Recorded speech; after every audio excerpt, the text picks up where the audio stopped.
Kisah Santa Francisca dari Roma. Francisca dilahirkan pada tahun 1384 dengan nama Francesca Bussa de Leoni. Orang tuanya, Paul Bussa dan Jacobella de Rovredeschi, adalah bangsawan yang kaya raya. Tetapi mereka mengajarkan pada Francisca untuk menaruh perhatian pada sesama dan mengamalkan hidup Kristiani yang saleh. Ia adalah seorang gadis yang cerdas. Ketika usianya 11 tahun, Francisca memberitahukan kepada orang tuanya bahwa ia telah memutuskan untuk menjadi seorang biarawati. Namun, kedua orang tuanya malahan mendorong Francisca untuk memikirkan hidup dalam perkawinan. Seperti kebiasaan pada masa itu, mereka memilih seorang pemuda yang baik untuk menjadi suami Francisca. Pemuda itu baru berusia 13 tahun. Francisca dan suaminya, Lorenzo Ponziano, saling jatuh cinta meski pernikahan mereka adalah karena perjodohan. Mereka hidup bahagia dalam perkawinan selama 40 tahun lamanya. Lorenzo mengagumi istrinya dan juga saudari iparnya, Vanoza. Francisca dan Vanoza berdoa setiap hari dan melakukan mati raga bagi gereja Yesus yang sedang menghadapi banyak pencobaan pada masa itu. Kedua saudari ini juga mengunjungi mereka yang miskin dan merawat mereka yang sakit. Mereka juga membawakan makanan dan juga kayu bakar bagi orang-orang yang membutuhkannya.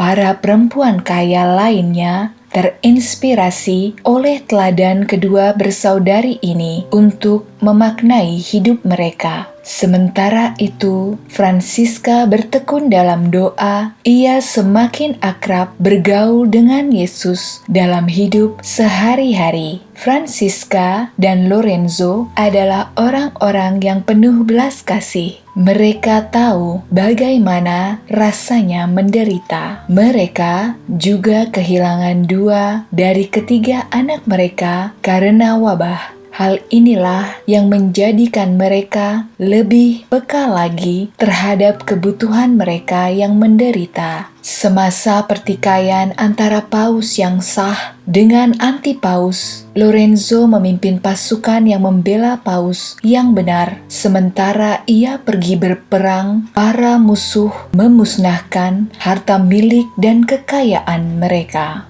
Bahkan, meski demikian, Francisca membereskan satu bagian dari villa keluarganya yang telah rusak dan mempergunakannya sebagai rumah sakit. Hidup terasa berat bagi keluarganya. Namun demikian, orang-orang di jalan jauh lebih membutuhkan pertolongan. Lorenzo terluka dan pulang ke rumah untuk dirawat oleh istri tercintanya agar sehat kembali. Akan tetapi, Lorenzo wafat pada tahun 1438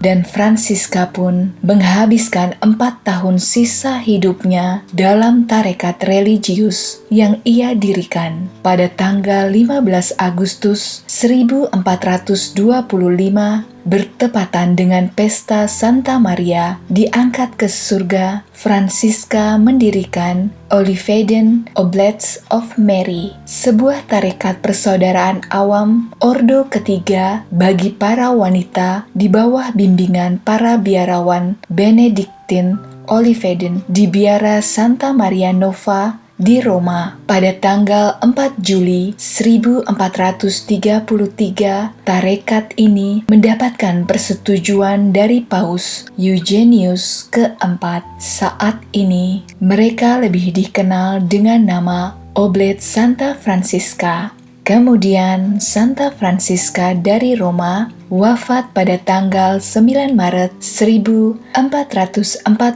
dan dimaklumkan sebagai santa oleh Paus Paulus kelima pada tahun 1608.